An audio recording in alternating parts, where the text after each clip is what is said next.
Ron and Ree's Feelings Adventure. Kind hands and kind paws. Let's name our feelings and share kind hugs. Ron was running in the garden. His tail wagged, his ears flopped. He was full of happy zoomies. Hiding in the grass, Ron found a little yellow bird with a droopy wing. "Oh no, you're hurt," Ron whispered. Ron sat very still. He slowly lowered his paw. "It's okay," he said gently. "I won't hurt you." The bird blinked nervously. Ron kept his paw calm and quiet. "I'm trying to help," he said, "but I don't know how." Ron jumped up. "I'll get Ree," he said. "She always knows what to do." And off he ran. Ree knelt beside Ron. Ron pointed to the little bird. "You did the right thing," Ree smiled.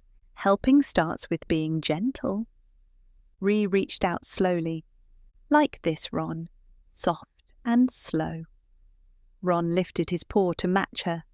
"Good," Ree said. "Very gentle." "It's okay, little one," Ree whispered. Ree wrapped the bird's wing. "Why so quiet?" Ron asked. "Because kindness isn't always words," Ree said. "Sometimes it's how we move and how we care."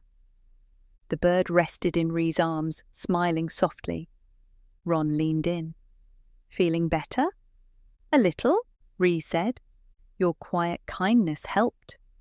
The bird flapped its wings happily. Ree laughed. "Look, Ron, you helped!" Ron wagged proudly. The bird chirped a joyful peep. Be kind. Can you show kindness without using words? Why not try giving a big warm hug, drawing a picture for someone, practicing kind eyes in a mirror,